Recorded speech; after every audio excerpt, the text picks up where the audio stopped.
Bismillahirrahmanirrahim. Assalamualaikum warahmatullahi wabarakatuh. Waalaikumsalam warahmatullahi wabarakatuh. Hamdan wa syukranillah, salatan wa salaman ala rasulillah, amma ba'dah. Alhamdulillahirabbil alamin. Tiada ungkapan paling indah pada hari yang cerah ini selain rasa syukur kita kepada Allah Subhanahu wa taala, Tuhan yang Maha Esa. Hari ini kita dapat bertemu, dapat berkumpul di sini dalam melaksanakan aksi nyata saya. Bapak Ibu, selamat dan salam semoga tetap tercurah kepada Rasulullah Muhammad Sallallahu Alaihi Wasallam. Bapak Ibu yang kami hormati, perkenalkan saya Hadis Namidati, guru bimbingan dan konseling SMP Negeri 1 Jatipuro. Dalam kapasitas hari ini saya adalah peserta calon guru penggerak Angkatan 7 Kabupaten Karanganyar yang hari ini akan membagikan atau sharing aksi nyata modul 1.4 budaya positif. Bapak Ibu yang kami hormati, mari sebelum acara kita mulai pada hari ini, kita buka terlebih dahulu dengan basmalah bersama. Mari, Bismillahirrahmanirrahim. Semoga pelaksanaan hari ini sampai selesai nanti Allah meridhoi, Allah memberikan kemudahan untuk kita semua. Amin. Bapak Ibu yang kami hormati, di sini saya akan membagikan aksi nyata saya tentang budaya positif dengan judul mewujudkan budaya positif melalui peran dan nilai guru penggerak. Ini adalah aksi nyata modul 1. Oke, sebelum kita lanjutkan, kayaknya ini diem-diem saja ya. Agak dingin-dingin, kita mungkin biar suasana menjadi semarak, kita tepuk-tepuk dulu saja nggih. Pada teman-teman nggih, kita seperti anak-anak ya, karena kata KHD atau Ki Hajar Dewantara itu apa ya, dengan kita belajar sambil bermain itu ternyata menyenangkan. Maka mari kita tepuk dulu. Tepuk apa ya? Tepuk semangat nggih. Bisa tepuk semangat? Tepuk semangat, ngat, semangat. Seperti itu, seperti anak-anak kita. Anak-anak kita itu senang sekali ketika di awal belajaran dengan tepuk semangat. Monggo, tepuk semangat. Semangat. Semangat. Oke, sudah lumayan nih Bapak Ibu, sudah semangat dan insya Allah sampai akhir kita akan semangat. Baik. Garis besar materi saya pada hari ini yaitu ada 4. Yang pertama, pemikiran Ki Hajar Dewantara tentang pendidikan. Kalau zaman now, zaman sekarang, Ki Hajar Dewantara ini sebutannya KHD, Ki Hajar Dewantara. Kalau bukan orang Jawa, biasanya menyebutnya Ki Hajar Dewantara, yang pemikirannya ternyata dipakai sekarang untuk kurikulum merdeka, ya, kurikulum merdeka. Yang kedua adalah nilai dan peran guru penggerak. Nanti Bapak Ibu akan saya beritahu apa sih nilai dan peran guru penggerak. Yang apa ya? Yang harapan saya itu akan ada dalam diri saya, seperti itu. Kemudian yang ketiga, visi seorang guru. Kenapa visi itu harus kita pelajari? Karena visi merupakan tujuan yang sebenarnya merupakan apa ya, titik akhir atau tujuan goal setting kita. Maka seorang guru itu harus mempunyai visi. Kemudian yang terakhir adalah budaya positif. Oke, saya lanjutkan. Materi yang pertama, filosofi pendidikan KHD, Ki Hajar Dewantara. Baik.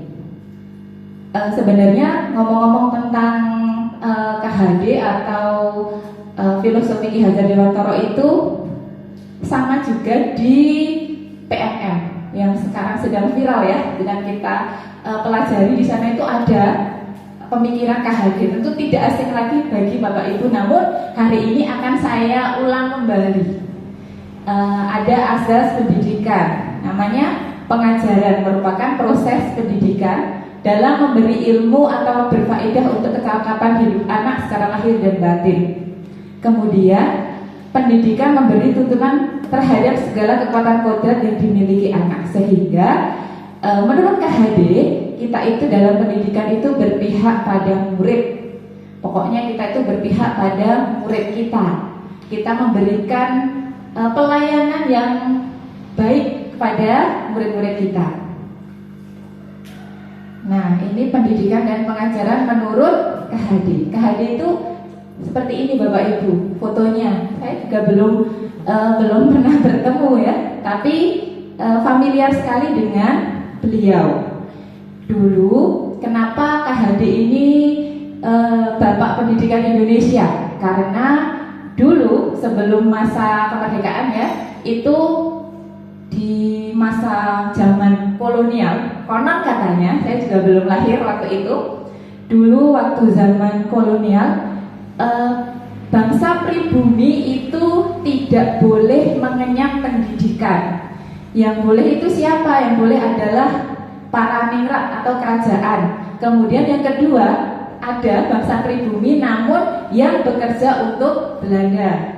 Jadi pribumi tidak boleh mengenyam pendidikan. Nah, Ki Hajar Dewantara ini kemudian mempunyai prakarsa perubahan. KHD kemudian membuka sekolah namanya Taman Siswa. Sering mendengar Taman Siswa yang kemudian semua pribumi boleh belajar. Maka memang kemudian KHD dijadikan Bapak Pendidikan Indonesia.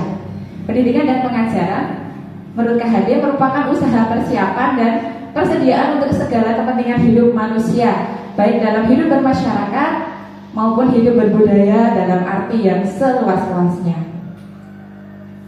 Nah, masih merupakan pemikiran KHD. Tujuan pendidikan ini adalah menuntun. Ini sangat populer sekali. Jadi KHD itu tujuan pendidikannya adalah menuntun segala kodrat yang ada pada anak-anak atau murid kita agar mereka dapat mencapai keselamatan dan kebahagiaan yang setinggi-tingginya, baik sebagai manusia maupun anggota masyarakat. Kita perlu garis bawahi. Jadi ini benar-benar menuntun kodrat yang ada pada anak. Maka sekarang itu kita pendidikannya berdiferensiasi sesuai dengan bakat dan minat anak. Anak ini misalnya berbakat dalam bidang olahraga, berbakat dalam bidang matematika. Itu kita memfasilitasi mereka. Dan satu hal, murid kita itu tidak ada yang bodoh. Murid kita itu cerdas semuanya karena ada multiple intelligency. Mereka pintar dalam satu bidang pasti. Tugas kita adalah menemukan dan mengenali bakat dan minat mereka agar mereka dapat mencapai keselamatan dan kebahagiaan. Murid kita harus bahagia. Namun sebelumnya guru juga harus bahagia terlebih dahulu. Kita harus bahagia dulu sehingga kita bisa menyalurkan kebahagiaan kepada murid kita. Bagaimana cara bahagia untuk Bapak Ibu guru? Mungkin dengan apa Bapak Ibu? Senyum sendiri kata Pak Bejo. Ya. Senyum sendiri. Senyum sendiri boleh lah. Untuk senyum mungkin kita bisa di sela-sela waktu kita menyanyi karaoke misalnya, boleh ya. Di waktu luang anak-anak sudah pulang, kita pulangnya juga sampai sore, anak-anak sudah pulang seperti itu. Karena kata teman saya itu dulu itu punya asam lambung. Nah, karaoke sembuh malah. Wah, berarti memang hormon endorfinnya ini ya banyak sehingga sakitnya bisa terlupakan dengan karaoke itu boleh. Kemudian mungkin bisa healing ya Bapak Ibu. Kita agendakan. Mungkin setiap minggu kita keluar. Kita keluar untuk makan bersama, untuk piknik, untuk jeguran. Biasanya kalau dengan air itu senang banget gitu ya. Oke, kita lanjut. Nah, menurut KHD ini dalam kita memberikan pendidikan kepada anak itu ternyata ada kita sesuai dengan kodrat alam dan kodrat zaman. Apa sih kodrat alam dan kodrat zaman? Kalau kodrat alam itu sifat dan bentuk lingkungan-lingkungan yang mewarnai di mana anak berada. Kodrat alam berarti kita sesuaikan dengan alam di sekolah kita. tentu sekolah yang ada di pegunungan di sini berbeda dengan pendidikan di pesisir misalnya. Kalau pelajaran prakarya di pegunungan itu tentang sayur-sayuran.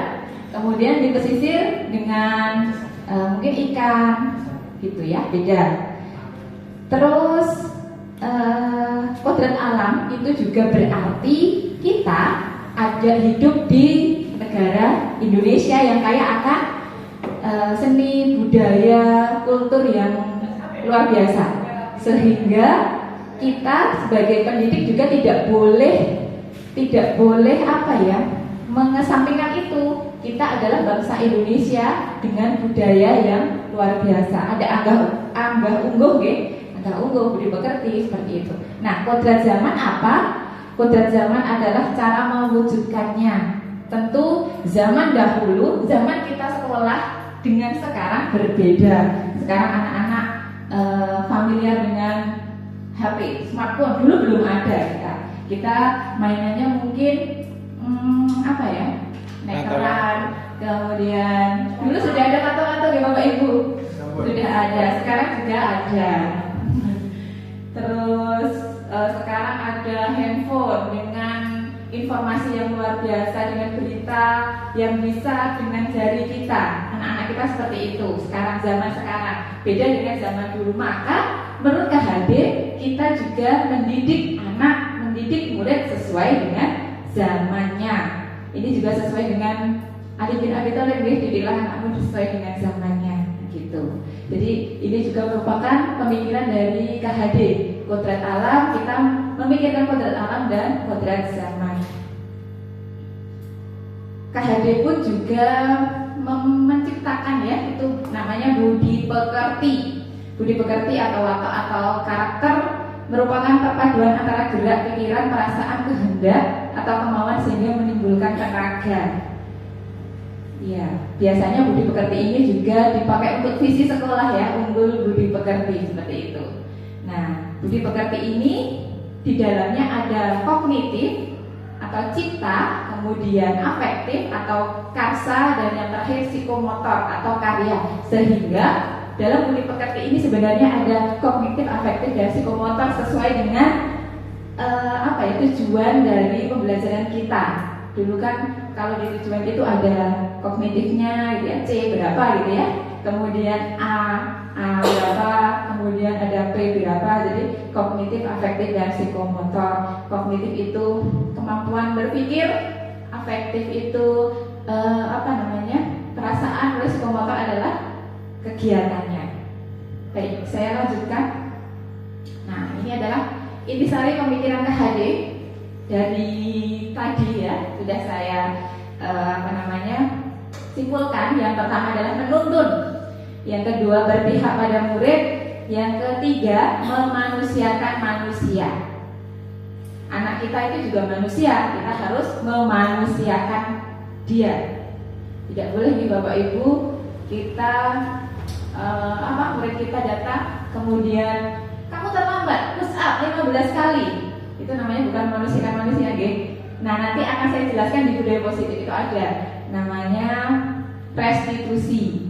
Nanti di akhir akan kita sampai ke restitusi. Kemudian dari pemikiran KHD adalah merdeka belajar, memberikan kebebasan pada anak untuk berekspresi, berinovasi, berkarya, dan berkolaborasi tanpa paksaan dan ancaman. Oke, ini adalah intisari pemikiran KHD. Nah, agar kita lebih paham, kita nembang dulu ya Bapak Ibu, kita nembang Mas Kumambang. Adakah yang sudah bisa maju ke depan untuk nembang Mas Kumambang? Kita orang Jawa, maka mari kita nguri-nguri kabudayaan Jawi dengan cara nembang Mas Kumambang. Nah, yang ada di hadapan Bapak Ibu itu adalah gubahan saya. Jadi dulu di modul 1.1 saya ada tugas membuat karya tentang pemikiran KHD yang saya bingung juga mau bikin apa ya gitu ya. Bisa pantun, puisi, lagu. Akhirnya saya orang Jawa, maka saya akan menggubah tembang Mas Kumambang. dengan kaidahnya guru wilangan, guru gotro, guru lagu gitu ya, lumayan agak pusing, tapi ya karena saya bukan sastra Jawa, saya juga bukan guru bahasa Jawa dan bukan guru SD, maka ya hasilnya hanya seperti ini.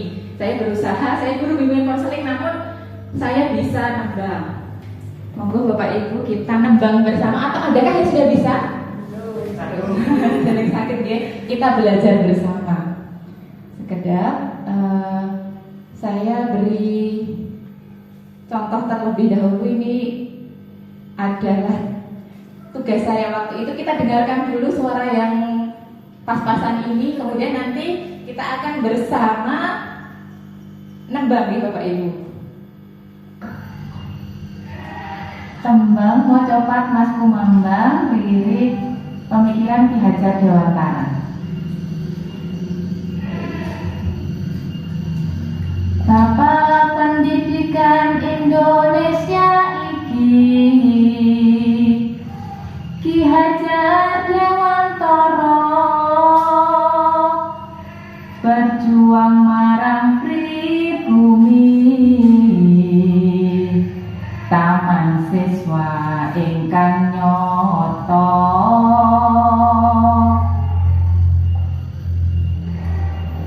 Gagasan Ki Hajar Dewantara yakti pendidikan merdeka, kang unggul budi pekerti, Indonesia mesti jaya.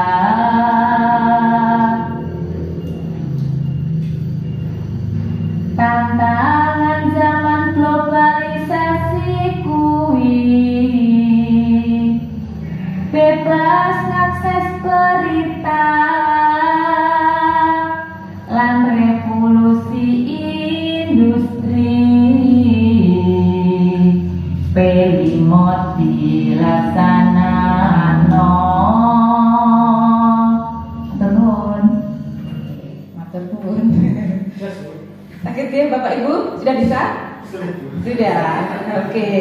Pasti sudah bisa. Karena dulu ketika kita di bahasa Jawa pasti sebenarnya 11 tembang itu sudah Bapak Ibu guru kita ajarkan kepada kita. Sudah? 11 nembang mau cepat diajarkan kepada kita, mboten? Mboten. Kayaknya guru kita itu yang milih-milih nggih. Wah, iso dari aku ora mulang gitu. Belalah pas dapat guru yang bisa, itu baru diajarkan. Oke, mari kita bersama-sama Bapak Ibu sudah dibaca, ya minimal baca, minimal kita baca tembang atau kita menembangkan Mas Kumambang dengan lirik pemikiran KHD Ki Hajar Dewantara yang ini digubah oleh saya, yang tidak ada apa ya puitis-puitisnya sebenarnya. Saya hanya ngitung itu kaidahnya itu luar biasa ya.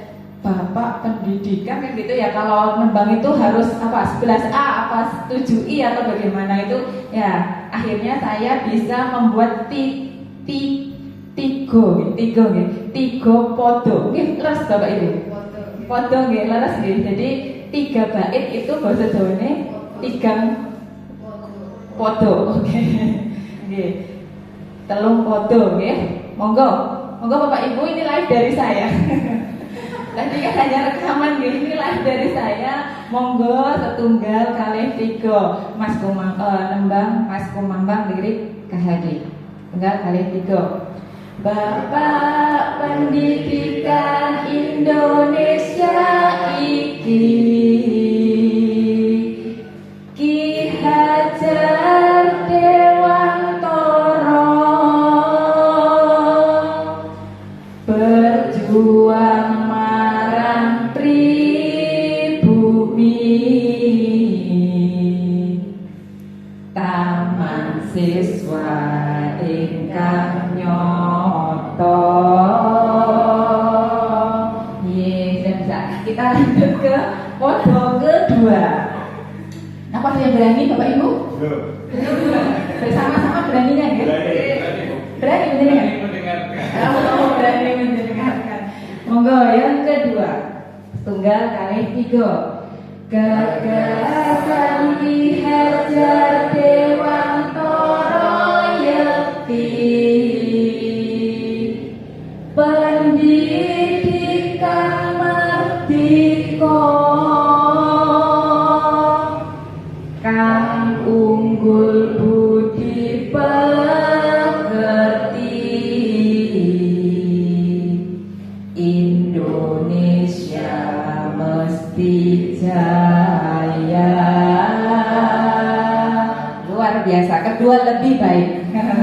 Kita lanjutkan ke yang ketiga. Oh, suara saya lumayan ini guys. Monggo, tunggal kalih 3.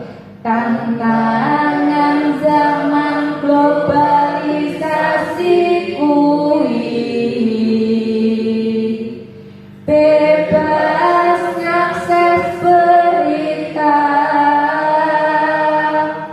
lan revolusi industri,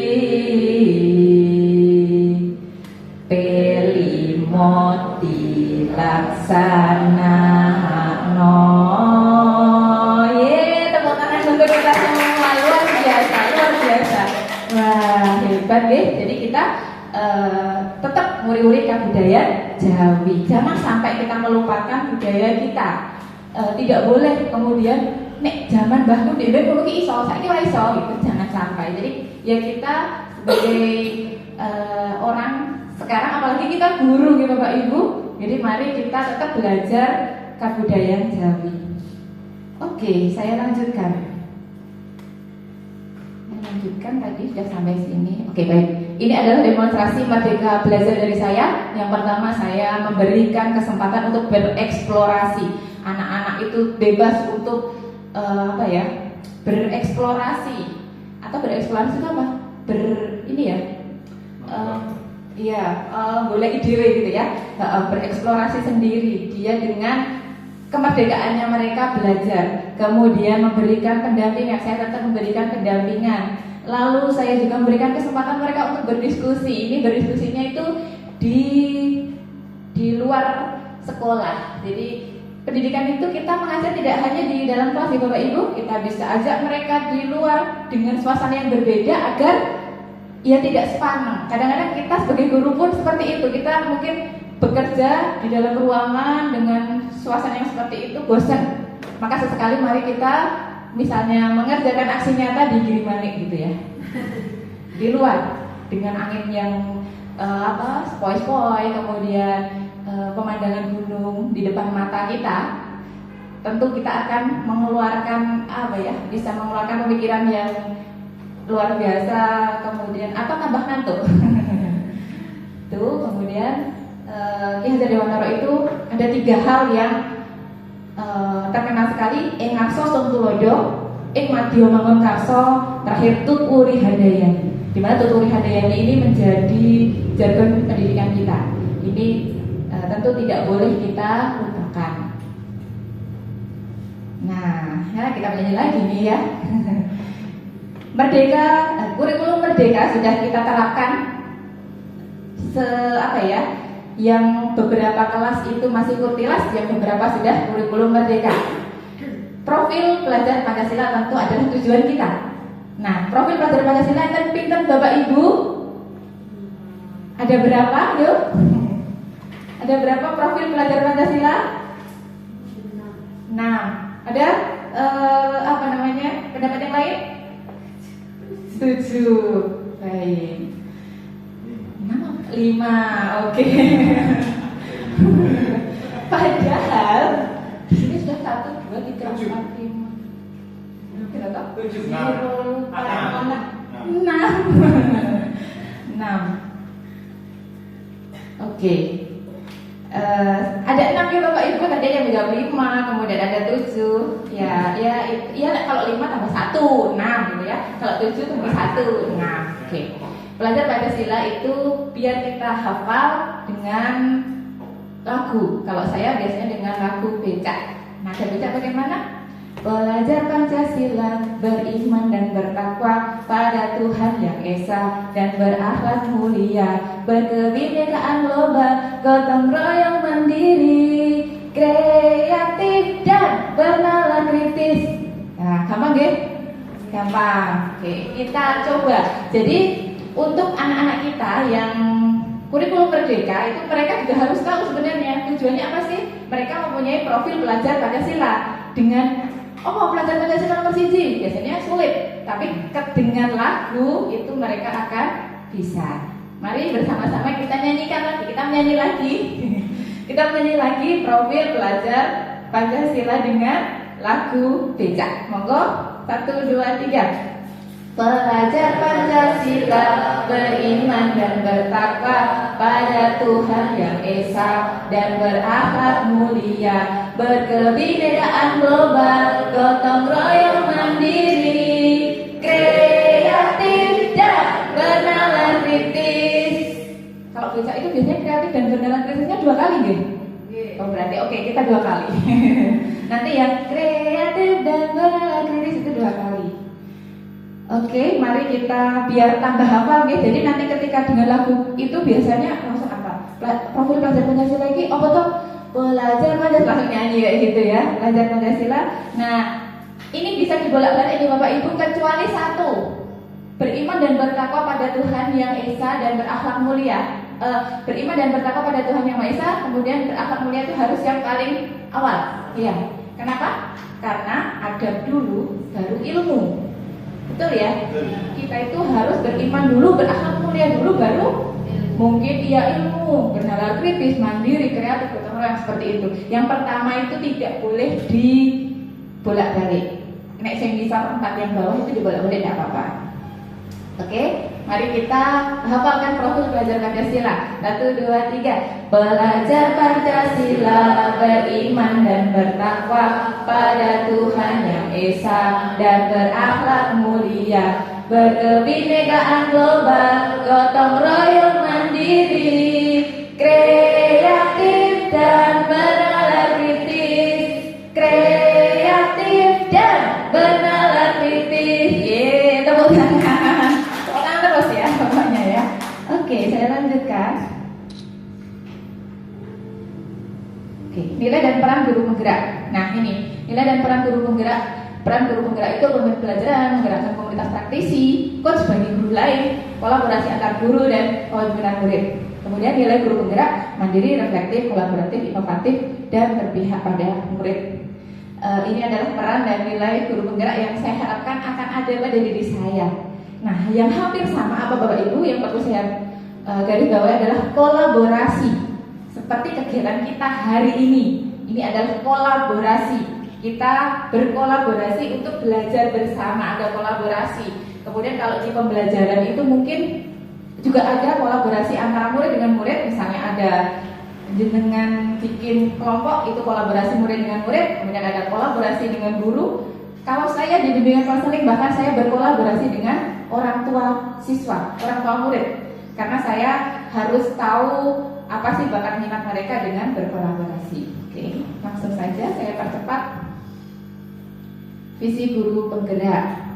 Ya, visi seorang guru. Apa sih visi? Salah satu tujuan visi yaitu untuk mencapai perubahan yang lebih baik dari kondisi saat ini. Tentu visi ini apik banget tujuan kita, tujuan sekolah kita. Di sekolah kita sudah ada visi. Apa visinya Bapak Ibu? Lupa. Visinya biasanya mewujudkan titik-titik gitu ya. Visi kita, visi sekolah kita itu. Maka kita sebagai guru juga harus punya visi. Visinya apa kita? Kita sendiri harus punya visi. Mungkin saya akan mewujudkan murid di kelas saya berprofil pelajar Pancasila. Kemudian bisa dengan melek IT misalnya dan lain-lain. Baik, saya lanjutkan. Nah, di sini ada IA, dikenal dengan pendekatan manajemen perubahan kolaboratif dan berbasis kekuatan, atau namanya inquiry apresiatif atau prakarsa perubahan. Tentu untuk membuat perubahan ini apa sih masalah di sekolah kita dengan namanya Bagja. Bagja itu sebuah akronim atau apa ya, singkatan gitu ya. Buat pertanyaan utama, ambil pelajaran, gali mimpi, jabarkan rencana atau eksekusi. Nah, itu namanya Bagja. Baik, ini adalah yang pernah saya laksanakan. Bagja praskasa perubahan adalah gelas saja. Apa gelas saja? Gelas saja, tidak pakai piring gitu ya. Gelas saja adalah gerakan mengelola sampah SMPN 1 Jatipuro. Saja, 1 Jatipuro ya. Gelas saja. Ini adalah pengelolaan sampah. Jadi di sekolah saya itu sampahnya banyak. Ada sampah organik dan yang paling banyak itu yang anorganik. Jadi anak-anak ini jajan dengan punya botol-botol kayak gitu. Maka ini adalah gerakan prakarsa perubahan saya. Ini dengan cara Bagja tadi. Buat pertanyaan utama apa, bagaimana cara mengelola sampah di SMP 1 Jatipuro dengan apa-apa. Nah, seperti ini caranya.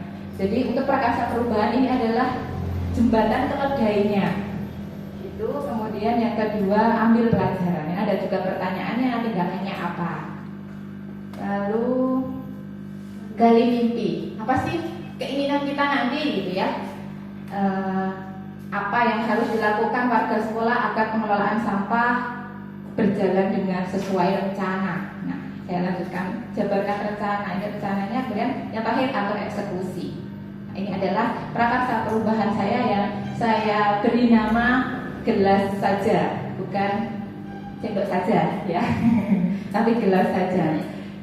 Oke, kemudian, nah inilah yang utama yang akan saya bagikan pada Bapak Ibu tentang budaya positif.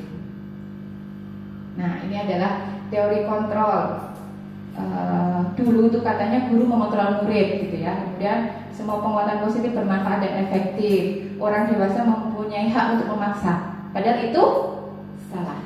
Ini dulu teori kontrol dari Dr. William Glasser. Namun sekarang sudah berbeda tentu saja. Bagaimana seorang bisa merubah dari paradigma stimulus respon menjadi pendekatan teori kontrol? Ini dari Stephen R. Covey. Bila kita ingin membuat kemajuan perlahan, sedikit-sedikit ubahlah sikap atau perilaku Anda. Jadi memang ketika kita ingin berubah, ya kita dari diri kita sendiri. Ubahlah sedikit-sedikit. Lalu ini perbedaannya antara stimulus dengan teori kontrol. Kalau stimulus, realitas kebutuhan kita sama. Kalau teori kontrol, kebutuhan kita berbeda atau kebutuhan murid kita berbeda. Kemudian stimulus, semua orang melihat hal yang sama. Teori kontrol, semua orang memiliki gambaran berbeda. Saya lanjutkan. Orang lain bisa mengontrol saya kalau stimulus, tapi kalau teori kontrol, hanya saya yang bisa mengontrol diri saya. Dulu ada menggenggam tangan. Nah, kita dibujuk oleh teman kita. Nah, bukaan. Kalau kita tidak mau membuka, ya berarti tidak mau. Tapi kalau ya kita membuka, berarti kita bisa membuka tangan kita. Maka dapat disimpulkan bahwa kontrol diri kita ada pada diri kita, bukan orang lain. Jadi kita sendiri yang bisa mengatur apa mau kita, kayak gitu. Lanjut. Di sekolah ada disiplin positif dan motivasi. Disiplin itu adalah sesuatu yang dilakukan seorang pada orang lain untuk mendapatkan kepatuhan. Biasanya ada tata tertib ya di sekolah. Lalu ini disiplin menurut Diana Gosen. Disiplin juga mempelajari bagaimana cara kita mengontrol diri dan bagaimana menguasai diri untuk memilih tindakan yang mengacu pada nilai-nilai yang kita hargai. Untuk mewujudkan disiplin, ternyata ada 3 motivasi perilaku manusia. Nah, motivasi yang pertama, kita melakukan sesuatu karena menghindari hukuman. Ini adalah motivasi paling rendah. Saya mau berangkat sekolah sesuai jam hadir karena saya tidak mau nanti saya dihukum oleh atasan saya. Itu adalah motivasi terendah, motivasi dari atasan, motivasi dari orang lain. Bapak Ibu masih motivasi seperti itu? Ya, itu motivasi terendah. Kemudian yang kedua, Motivasi karena ingin mendapat imbalan atau penghargaan. Anak-anak, nanti kalau kalian mengerjakan kerangkumnya bagus, tak kasih hadiah 100. Bapak Ibu jangan seperti itu ya, karena itu motivasinya anak malah justru dalam pikirannya itu hanya hadiah nilai 100 kayak gitu. Dan itu dari pendidikan ternyata tidak, dia akan terkungkung dalam itu karena motivasinya juga eksternal dari guru kita. Yang terbaik apa Bapak Ibu? Motivasi yang ketiga, menjadi orang yang mereka inginkan menghargai diri sendiri dengan nilai-nilai yang mereka percaya, atau motivasi dari keyakinan kita sendiri. Saya itu memang hadir tepat waktu. Kenapa? Karena saya tidak mau korupsi. Ini adalah amanah dari Allah. Saya meyakini itu gitu. Nah, itulah yang terbaik dari keyakinan diri kita. Saya nggak mau saya dosa kalau kayak gitu. Jam 7 sampai pulang itu ya saya udah digaji loh. Nah, itu adalah motivasi terbaik keyakinan dari keyakinan kita sendiri. Jadi ketika jadi sudah tidak karena hukuman, karena imbalan tidak, tapi dari diri kita sendiri. Itu adalah motivasi internal diri kita. Lanjut. Nah, keyakinan kelas. Keyakinan kelas. Sudahkah yang membuat keyakinan kelas? Keyakinan kelas itu adalah di atasnya kesepakatan kelas. Jadi pertama-tama kita membuat kesepakatan kelas dulu. Anak-anak, mari kita buat kesepakatan kelas. Kenapa? Karena nanti ketika mereka tidak melakukan, kita ingatkan lagi, ya kesepakatan kita gimana sih gitu. Nanti ada di segitiga restitusi di akhir nanti. Nah, keyakinan kelas itu adalah sesuai dengan kesepakatan kelas, namun ada tanda tangan dari ketua kelas, kemudian mungkin wali, guru mapel, kepala sekolah, dan ditempel di dinding. Itu keyakinan kelas yang setiap hari dibaca anak, mau tidak mau dia juga di bawah sadarnya kisahku ya kayak ini gitu. Misalnya, dan harus positif ya Bapak Ibu, kalimat di kesepakatan kelas maupun keyakinan kelas. Ini adalah memotivasi anak. Misalnya, aku hadir tepat waktu, atau aku hadir jam 6:30. Kemudian tempat tidur terbaikku adalah di rumah. Itu bukan di sekolah. Jadi tidak negatif, tapi tempat tidur itu di rumah. Kemudian berpakaian rapi sesuai tata tertib membuatku tambah cantik dan ganteng gitu. Sesuai dengan kalimat anak saja yang menyenangkan mereka. Nah, itu adalah keyakinan kelas. Kemudian ditandatangani ketua kelas. Kemudian bersama-sama dibaca, ditandatangani guru mapel, wali kelas, kepala sekolah. Kepala sekolahnya tahu, ditempel di kelas. Nah, itu keyakinan kelas. Itu merupakan budaya positif. Nah, ini contoh narasi keyakinan kelas saya. Kelihatan nggak ya? Saya juga nggak bisa baca. Disiplin waktu dan menaati tata tertib adalah hobiku. Oke, kayaknya saya yang skripsutannya yang kurang baik. Pokoknya ini di kelas 7E dengan sudah ditandatangani, ini sudah ada nih Bapak Ibu. Sudah saya tempel di dinding, ada tanda tangan dari wali kelas, ketua kelas, kepala sekolah, saya sebagai guru mapel, dibaca bersama-sama dan ditempel di kelas. Oke, baik. Kemudian budaya positif berikutnya tentang hukuman dan konsekuensi. Kita dalam menegakkan kedisiplinan di sekolah kita itu memang tidak selalu ada hukuman mungkin ya. Kalau tidak melaksanakan hukuman dan konsekuensi, apa sih bedanya? Nanti kita akan belajar bersama. Oke, akan belajar bersama tentang hukuman dan konsekuensi dengan kuis. Nanti kita akan belajar dengan kuis Kahoot setelah ini. Kita pahami terlebih dahulu. Hukuman bersifat tidak terencana atau tiba-tiba. Anak atau murid tidak tahu apa yang akan terjadi dan tidak dilibatkan. Hukuman bersifat satu arah dan pihak guru yang memberikan dan murid hanya menerima suatu hukuman tanpa melalui suatu kesepakatan. Biasanya tiba-tiba gurunya dengan nada tinggi melotot seperti itu. Terus tidak sesuai dengan pelajaran, misalnya terlambat hadir, lari sana lari gitu. Orang ambil sepatu, sepatunya dicopot misalnya seperti itu.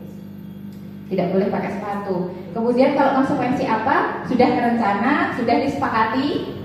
Saya kalau tidak mengerjakan PR maka saya akan membuat PR di luar. Itu kan sudah disepakati, anak sudah tahu. Gitu. Bedanya itu. Lalu kita, Bapak Ibu bawa HP nggih? Sudah bawa HP, kita akan melaksanakan kuis dengan Kahoot. Mari, ada beberapa pernyataan yang akan kita laksanakan. Oke, HP-nya disiapkan dengan data tentu saja. Ya. Monggo HP-nya disiapkan, kita akan memilih hukuman atau konsekuensi dari pernyataan kalimat yang sudah saya berikan.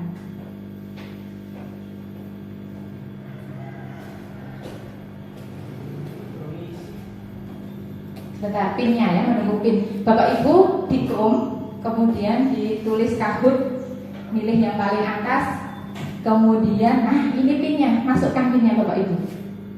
332 45 66 332 45 66 Kahoot,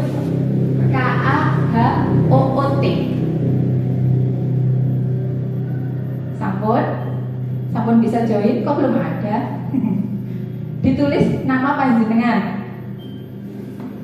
Wah, Mbak Wiwit pertama. Oke, terima kasih. Di Chrome atau di apa nggih? Mozilla bisa? Chrome. Mas Aris, oke.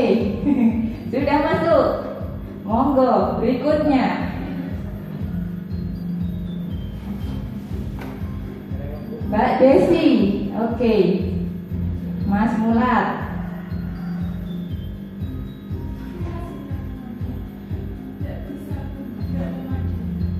Pakai ini aja. Oh. Kebak nih Mbak. Boleh kebak. Mbak Siti, oke. Siapa? Mbak Jati. Terakhir tadi kan? Kita tunggu. Mungkin lagi data Bapak Ibu. Data benar itu kayak hanya tadi lagi ada. Tetrik, mungkin. Tadi kan ini. Pernah dipakai. Kita berada di jauh dari WiFi. Sudah pakai datanya. Iya Mbak, oke, dengan misi Mas Bejo, Mbak Bapak. Iya.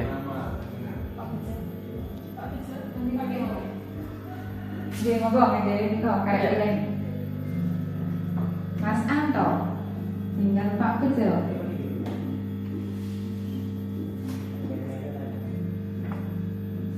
Oke, sudah semua. Oke, bon Mas Bejo pakai. Ini kalau pakai yang itu nih. Jadi nanti ada pernyataan ya Bapak Ibu, tidak usah latihan nih. Nanti ada pernyataan itu hukuman atau konsekuensi nanti dengan pilih sesuai dengan nanti ada true dan false. True itu apa? Betul.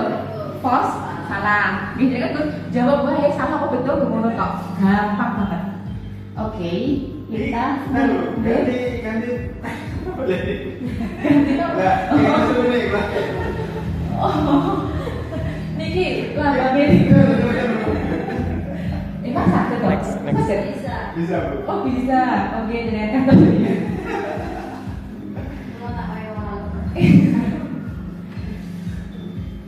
Bon, Bu. Pon. Sudah. Oke, sudah. Oke, siap. Siap deh. Ini cepet-cepetan dan betul-betulan. 1, 2, 3.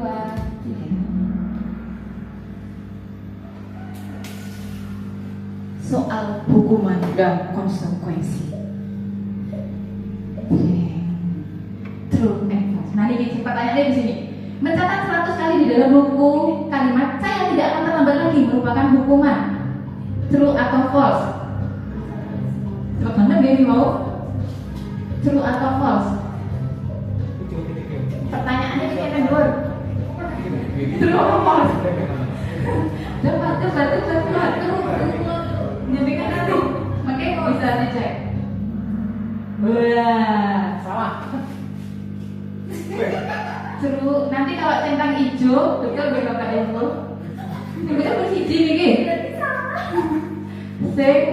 Nah, ini gini. Siap? Mungkin pertama belum pada siap ya. Oke. Berarti ini terlalu ada perasaan. Oh iya. Berarti hukumannya seperti itu. Belum memahami. Oke, belum memahami. Kita lanjut. Mboten napa-napa. Nah. Wah, nomor siji Mbak Siti. Oke, Pak B salah 0 Pak. Mbak Siti, skornya sudah. Aku akan mengajarkan. Lanjut, oke Bapak Ibu. Lanjut, siap? Belum siap? Iya.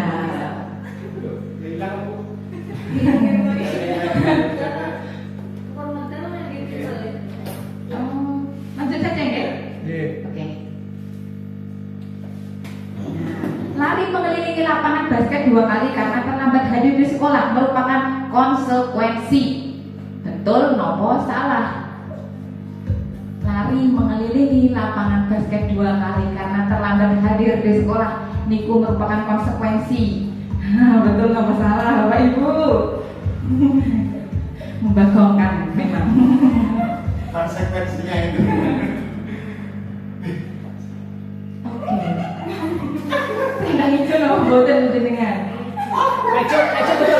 Ejo betul. Itu betul berarti pernyataan itu betul. Oke, sing betul ada 6 nggih, yang salah 2. Saya yang salah. Saya salah. Pikir tenanan kayak lewat. Oke, lanjut. Siapakah yang juara 1? Saya Mbak Siti. Wah, masih Mbak Siti yang menjuarai nomor 2, disusul oleh Mbak Desi yang akan menikung. Di belakangnya ada Mas Aris. Oke. Aduh, saya belum bisa menikah. Mohon maaf. Tenang, masih ada banyak pertanyaan. Oke, lanjut nggih? Oke, cepat wae. Membersihkan coretan yang dibuat di meja tulis merupakan konsekuensi. Membersihkan coretan yang dibuatnya di meja tulis merupakan konsekuensi. Betul nopo salah?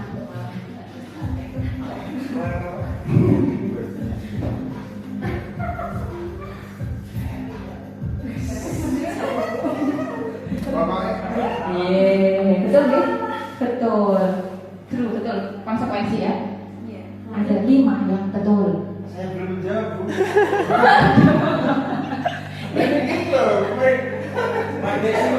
Dan itu gelap layar sudah dengar. Bapak yang bener yang Cepat-cepatan masih di masalah ini. Masih Mbak Siti dengan 2.539. nanti banyak Belum salah. Bagi-bagi. Oke, lanjut. Murid diminta untuk push up 15 kali karena tidak menggunakan masker sekolah merupakan hukuman. Betul atau salah? Betul banget. 4 banget betul. Oke. Aku salah, Mbak. Aku salah. Aku juga mau bujuri mana ini? Mbak Desi ini masih belum terkalahkan. Saya akan mengalahkannya. Di bawahnya ada Mbak Siti. Oke, Mas Aris masih nomor 3. Baik, saya lanjut. Menggantikan kertas tugas teman yang telah dicoret-coret merupakan hukuman. Menggantikan kertas tugas teman yang telah kita coret-coret merupakan hukuman.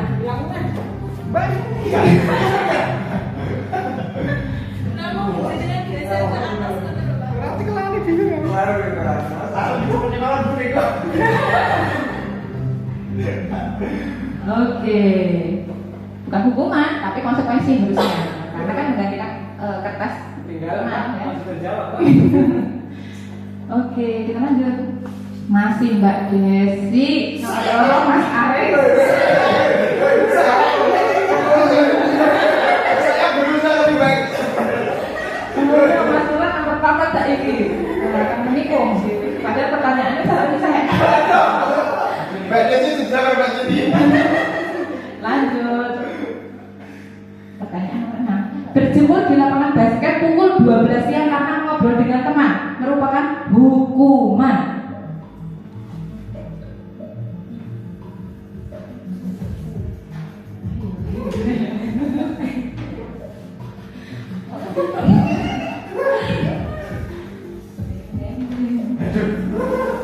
Wah, hebat.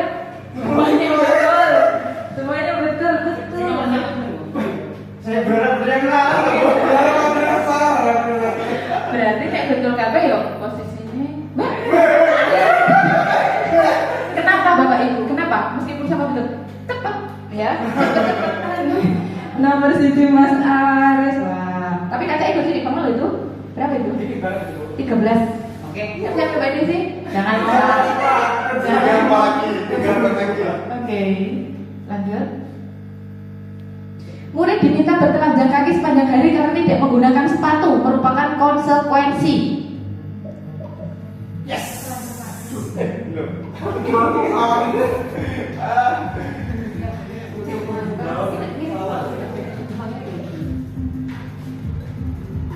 Tinggal nunggu kuncinya dibuka. Oke kan. Oh, yang salah juga. Ya, belum kan? Yang 5 betul. Mas Arif nomor 7 ya, wes langsung nomor 3. Oke, lanjut. Tinggal 2. Sinyal. Berdiri di depan kelas sambil mengangkat kaki satu karena tidak bisa menjawab pertanyaan merupakan konsekuensi. Betul nomor salah. Cepat dan betul. Salah dulu lalu. Aku bahasa. Yang menjawab betul kedua. Saya. Orang lain. Iya. Aku menikahnya. Mas Aris kan nomor 1 loh. Ini nomor 4. Oke Mas. Ini nomor pertanyaan nomor 9. Membersihkan tumpahan air di meja tulis karena tersenggol saat belajar merupakan konsekuensi.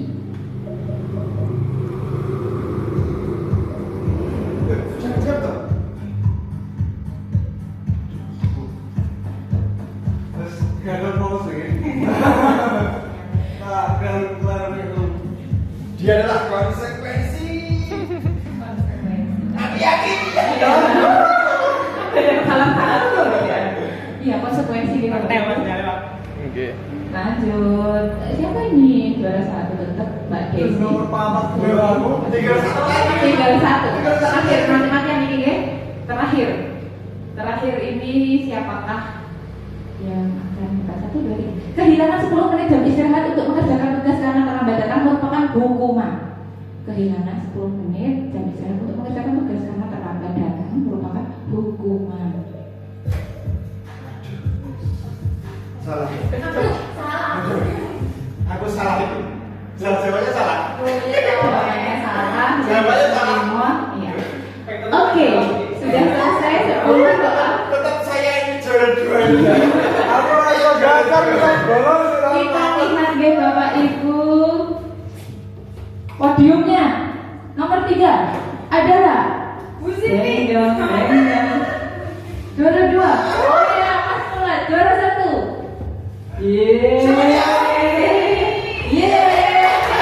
Tepuk tangan. Iya, ini adalah pemahaman kita tentang hukuman dan konsekuensi. Sebenarnya kita tidak perlu beri hukuman dan penghargaan ya, karena motivasinya nanti beda seperti yang saya katakan tadi. Namun Bapak Ibu saat mengerjakan tadi kan tidak saya iming-imingi hadiah, iya ya. Tapi di sini saya sudah menyiapkan dari sponsor yang baik hati, dari sponsor yang baik hati. Apa ya? Ya sedikit kenang-kenangan. Selamat Mbak Desi.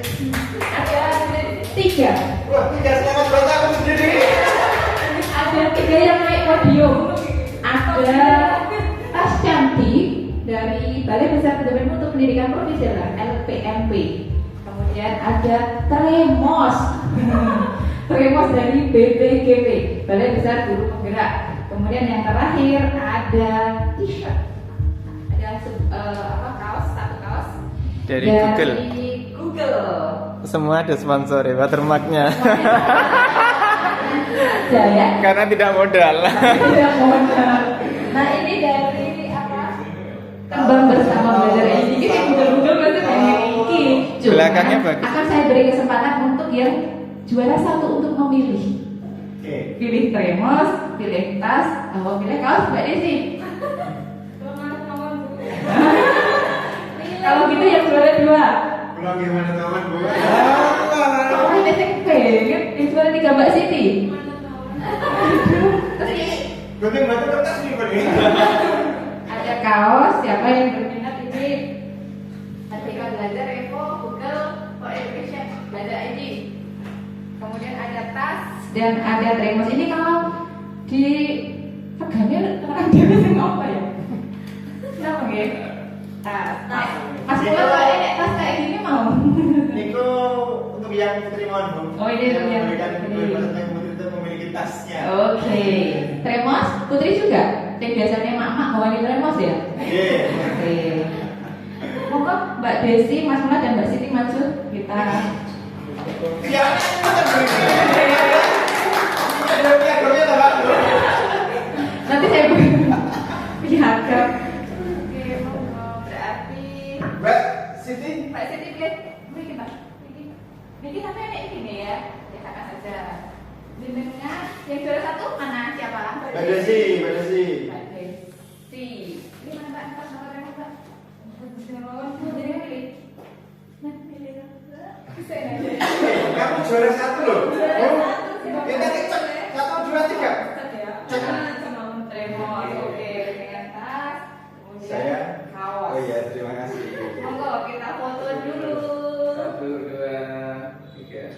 Nah, 1, 2, 3. Iya. Gilanya asli gilanya Mas Mula, kerasa ya?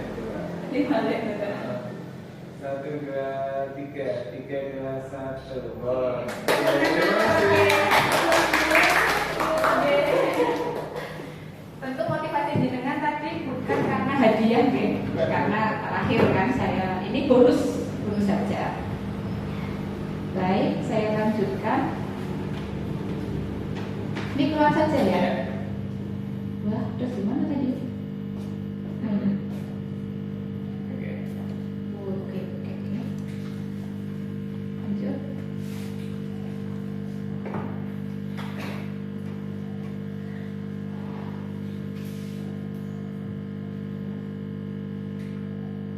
Teman sudah terus. Oke. Lanjut. Lumayan ya. Ngos-ngosan. Oke. 5 kebutuhan manusia. 5 kebutuhan dasar manusia adalah kebutuhan bertahan hidup. Bocah bertahan hidup itu apa? Misalnya lapar, itu akan membuat masalah biasanya. Jadi ada 5 kebutuhan manusia. Kurang kasih sayang. Anak-anak itu kalau kurang kasih sayang di sekolah misalnya gelindot dengan gurunya, mungkin dia kurang kasih sayang. Jadi masalah anak kita, peserta didik kita, murid kita itu karena memang kebutuhan dasar dia tidak terpenuhi. Kalau kita apa Bapak Ibu? Cinta mungkin enggak ya. Kemudian penguasaan kebutuhan atas kemampuannya.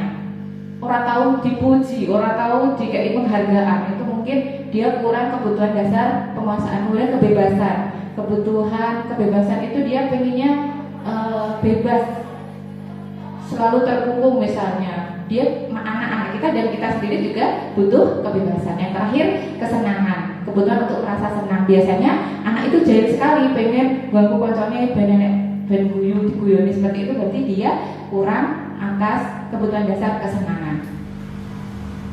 Kemudian ada 5 posisi kontrol Bapak Ibu. Kita sebagai guru ada 5 posisi kontrol. Kita dikomposisikan di mana? Yang pertama sebagai penghukum. Apa penghukum? Menggunakan hukuman fisik maupun verbal. Guru ini ternyata setiap hari ngomongin kowe terus bendino ora PR jawab baik gitu. Kalau betul saya nggak mau gitu. Maksudnya penghukum seperti itu. Biasanya suaranya keras, mukul, nggak pusat. Nah seperti itu. Baik, apakah tidak untuk guru seperti itu posisi kontrol penghukum? Tidak. Yang kedua, membuat orang merasa bersalah. Suaranya lembut ya, menggunakan kehinaan untuk membuat orang lain merasa tidak nyaman. Saya, Bu Hani sangat kecewa dengan kamu. Kecewa, sedih gitu ya. Jadi omongan ini apa jenenge lembut tapi Iya, menyakiti ibaratnya kayak mana telok. Sanadnya ngerti ya Allah gitu ya. Jadi kita membuat anak kita ini koyok tidak punya harga diri. Itu juga tidak baik. Yang ketiga, posisi sebagai teman. Guru di posisi teman menggunakan hubungan baik yang humor untuk mempengaruhi seseorang. Kita teman, kita friend ya dengan teman, namun akibatnya apa? Bapak Ibu, biasanya dia nyaman dengan guru ini tapi tidak nyaman dengan guru lain, atau anak itu justru tidak menghormati karena posisinya teman. Yon, gitu. Ya baik, cuma mungkin porsinya sedikit saja. Kemudian yang di atasnya lagi ada posisi pemantau. Posisi pemantau ini biasanya dengan data-data. Kamu tahu kan tata tertibnya apa, terus kamu lakukan ini terus bagaimana gitu. Jadi dengan data-data. Yang terbaik apa? Posisi manajer.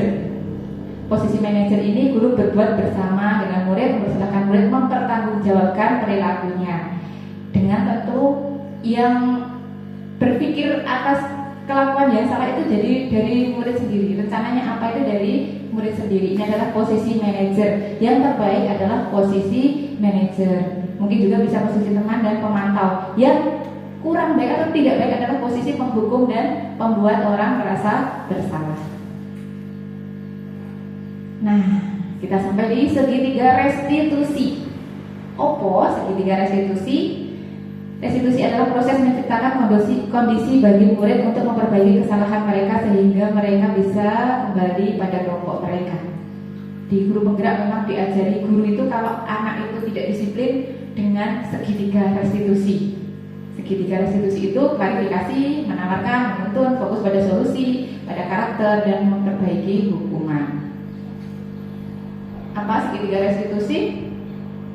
Nah, ini menstabilkan identitas. Yang kedua, validasi tindakan yang salah dan menanyakan keyakinan. Baik, Bapak Ibu, kita akan melihat terlebih dahulu di praktik segitiga restitusi. Saya cepat saja. Wabarakatuh, salam dan bahagia Bapak Ibu hebat dimanapun Anda berada. Harapkan saya Haris Rudati, Guru Muhammad Wasli SMP Negeri 1 Jayapura. Berikut saya akan melaksanakan praktik segitiga restitusi. Selamat pagi Bu Haris. Selamat pagi Budi. Ada yang bisa Bu Haris bantu? Mohon maaf Bu, saya datang terlambat. Bolehkah saya minta surat izin masuk ke kelas? Dan karena terburu-buru saya mengenakan sepatu warna putih. Saya mengaku salah. Berbuat salah itu tidak apa-apa, tidak ada manusia. Oke, segitiga restitusi yang pertama adalah menstabilkan identitas. Itu apa? Berbuat salah itu tidak apa-apa, manusia yo kabeh kan sing sempurna. Jadi kita menerima murid kita. Menerima murid kita. Kalau di bimbingan konseling itu namanya unconditioning positive regard di saya ya. Jadi penerimaan tanpa syarat untuk klien, untuk murid. Efeknya apa? Murid kita itu merasa diterima. Jadi misalnya bocah telat, Pak maaf Pak, saya terlambat. Ya apa-apa. Kalau lagi sekali ya apa-apa. Pisan-pisan terlambat tidak apa-apa. Jadi kita benar-benar menstabilkan identitas dia. Manusia itu orang benar terus, sok salah barang kayak gitu. Jadi murid kita merasa, wah aku diterima nih gitu. Itu efeknya. Kemudian sempurna. Kamu pasti punya alasan untuk melakukan itu. Namun alasan, kita menanyakan alasan. Jangan sampai, wah terlambat, bentino, terus langsung push up. Tapi kita tanyakan alasannya. Mungkin apa sih alasannya? Mungkin karena tadi waktu berangkat sekolah ada harus menolong teman kita yang jatuh atau apa. Itu berarti kita harus menanyakan alasan. Ini segitiga restitusi yang kedua, validasi tindakan yang salah atau menanyakan alasan. Yang penting adalah bagaimana kamu belajar dari kesalahan itu. Coba ceritakan apa yang terjadi sehingga hari ini kamu terlambat kemudian memakai sepatu anak itu bercerita. Saya datang terlambat karena saya pengerjaan Bu. Semua serba terburu-buru sampai saya salah ambil sepatu. Malam adik saya rewel, nangis terus membuat saya tidak bisa tidur. Lalu saya main game sampai larut malam. Namun kamu tetap salah ya Budi ya. Dengan demikian ibu tidak fokus pada kesalahan, ibu tidak tertarik untuk mencari siapa yang benar dan siapa yang salah. Sekarang mari kita bicara tentang keyakinan kelas dan keyakinan sekolah kita. Apa yang kita percaya, keyakinan yang mana yang belum kamu lakukan, Budi?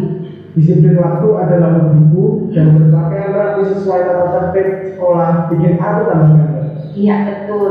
Kamu ingat kembali ketika kamu datang dalam segitiga restitusi yang ketiga adalah menanyakan keyakinan, kesepakatan kelas yang kemudian kita teruskan menjadi keyakinan kelas, yang itu yang kita tanyakan. Keyakinan kelas kita kan ini, ya kan? Gitu. Kita tanyakan apa keyakinan yang kamu langgar. Jadi nggak boleh langsung quick pilu, gitu. Nggak boleh ya. Kalau segitiga restitusi, yang pertama kita menerima, kemudian kita tanyakan alasannya, yang terakhir kita tanyakan keyakinan, kemudian apa rencana setelah mengetahui dia tidak sesuai dengan keyakinan kelas. Maka Bapak Ibu monggo jenengan membuat keyakinan kelas, sehingga nanti ketika ada murid kita yang tidak disiplin, kita ingatkan kembali keyakinan kelas, kayak gitu. Bukan kemudian langsung marah-marah ya, tapi kita laksanakan segitiga restitusi. Ini saya kira sudah. Kemudian saya lanjut. Oke, sebentar.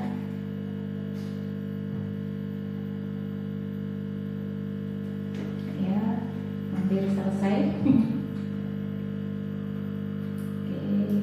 segitiga restitusi.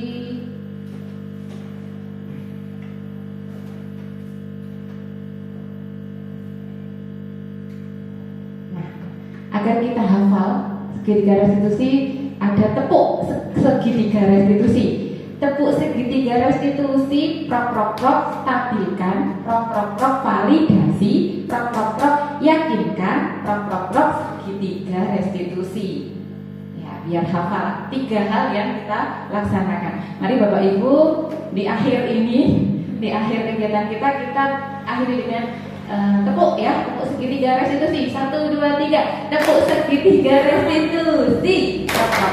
Stabilkan, validasi, yakinkan, segitiga restitusi. Nah itu, monggo. Nanti kalau ada masalah, ada anak yang mungkin tidak sesuai dengan disiplin positif atau melanggar aturan, Bapak Ibu mempraktikkan segitiga restitusi.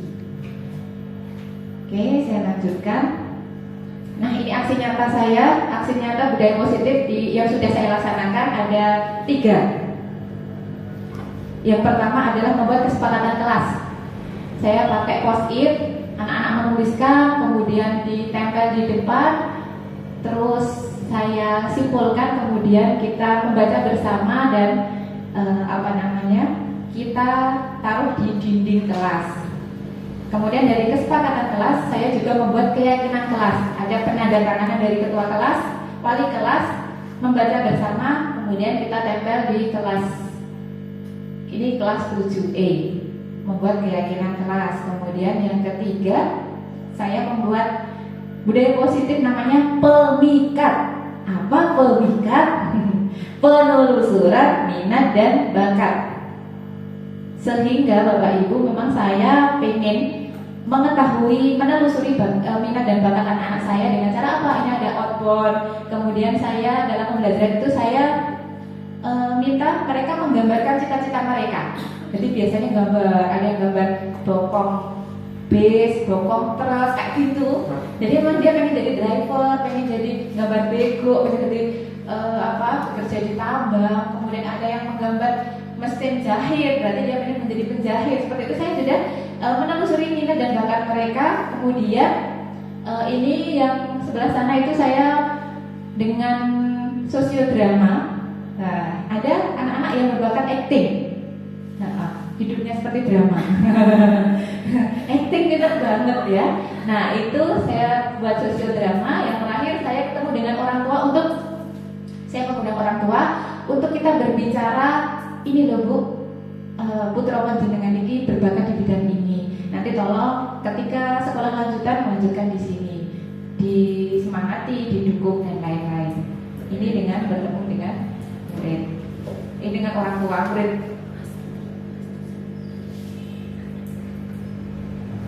Oke. Kemudian hampir selesai Bapak Ibu. Oke. Guru penggerak itu tergerak, bergerak dan menggerakkan. Tergerak, bergerak dan menggerakkan. Step 1 itu tergerak. Kita tahu teman kita PNMWC untuk sertifikat, aduh aku tergerak lah gitu ya untuk membuat aksi nyata. Kemudian itu namanya sudah bergerak. Nah setelah bergerak kita juga menggerakkan teman kita. Hoi, ayo bareng-bareng. Nah, menggerakkan komunitas transvisi. Jadi tergerak, bergerak dan menggerakkan. Jadi tujuan utama kita adalah bermanfaat seperti ya. Oke, sampai di refleksi. Nah, dan nanti akan pengen tahu nih Bapak Ibu, refleksinya ada 4. Refleksi kita, saya ingin tahu nomor 1. Apa yang Bapak Ibu pelajari dari kegiatan hari ini, Sinten yang akan merefleksikan kegiatan hari ini? Tunjuk langit, nopo saya tunjuk. Saya tembak. Monggo, 1, 2, 3, tidak ada? Oke. Berarti saya tunjuk saja. Mas Mulat, monggo, Pak Mulat, apa yang panjenengan pelajari dari kegiatan hari ini? Baik, terima kasih dari penjelasan aksi nyata Bu Anis tadi. Saya di sini ada merangkum ada beberapa poin, yaitu terkait dengan tujuan kita tentang yang diutarakan oleh Kiai Dewantara terkait dengan pemikiran pengajaran. Kemudian ada juga di dalamnya ada pendidikan yang berdiferensiasi. Kemudian inti pembelajaran menurut Kiai Dewantara ada menuntun, kemudian berpihak kepada murid, ada memanusiakan manusia. Kemudian ada 5 kebebasan manusia.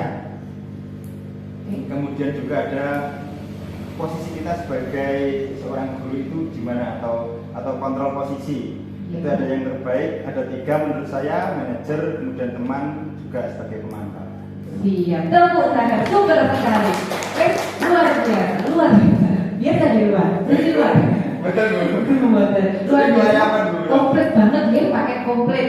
Oke, terima kasih. Berarti refleksi pertama sudah. Yang kedua, bagaimana perasaan Bapak Ibu pada saat mengikuti kegiatan saya hari ini? Senang ngopo? Boleh ngantuk pripun? Monggo Mbak Desi. Mbak Desi yang mana? Bu Desi. Oke, Bu Desi silakan. Perasaannya bagaimana Bu Desi? Saya mengikuti acaranya Bu Hanis sangat menyenangkan. Oke, sangat menyenangkan. Buatan paksaan deh. Alhamdulillah, sangat menyenangkan. Saya juga mengharapkan Bapak Ibu semuanya juga tidak negatif gitu dengan mengikuti kegiatan ini. Baik, yang ketiga, hal-hal apa yang menurut Bapak Ibu paling menarik pada kegiatan hari ini? Hal apa yang paling menarik, Pak Anko? Silakan. Apa Pak? Hari ini tadi kegiatan hari ini yang paling menarik apa? Kahut. Pada saat Lalu saya menarik waktu kita kalut, meskipun kita mungkin dari sini ada juara 1, 2, 3 tapi kapasitasnya sama sebetulnya, cuma mungkin kita kalah cepat saja dalam Kalah bedo ya. sebetulnya meskipun Pak Bejo itu sudah sampai tapi ternyata juga tidak bejo juga. Ini juga gimana demikian Bu. Oke, luar biasa. Berarti yang paling menarik ketika kuis tadi ya, kuis pemahaman. Nah, Bapak Ibu perlu juga di kelas juga mengadakan kuis, ternyata senang banget loh ternyata ya. Dan tadi ada yang ketikung, wis nomor 1, baru malah orang masuk betul ternyata ya, buatan beruntung itu yang paling menarik. Baik, terima kasih. Kemudian yang terakhir, hal-hal baik yang bisa diterapkan setelah mengikuti kegiatan hari ini, Bu Wiwit. Monggo, hal-hal baik. Menurut saya hal baik yang bisa diterapkan setelah mengikuti kegiatan hari ini, yaitu saya berpusat ke budaya positif Bu. Oke, di situ banyak sekali apa yang harus saya rubah dalam diri saya setelah mengikuti aksi nyata Bu Hanis. Oke, terima kasih, luar biasa. Padahal Bu Wiwit ini sudah membuat keyakinan kesepakatan kelas ya. Oke, sudah melaksanakan, tinggal menambah lagi dengan lebih baik. Berarti jenengan sudah bergerak. Wah, posisinya masih bergerak, tinggal menggerakkan berarti. Jadi sudah tergerak, bergerak, kemudian menggerakkan. Sudah ada kesepakatan kelas. Oke, terakhir, oke, saya tutup dengan sebuah pantun. Jadi mau coba saiki pantun. Patah dahan daun berserak, jatuh berserak biji jemuju. Mari dukung pendidikan guru penggerak Indonesia maju. Terima kasih. Terakhir, Versa Jaya, SMP Negeri 1 Jatipuro Jaya. Baik, terima kasih. Terima kasih waktunya. Kurang dan lebihnya saya mohon maaf. Ada salah kata, guyon-guyon saya mohon maaf. Terima kasih juga atas perhatiannya. Mari kita akhiri kegiatan hari ini dengan hamdalah. Alhamdulillahirabbil alamin. Billahi taufiq wal hidayah. Assalamualaikum warahmatullahi wabarakatuh.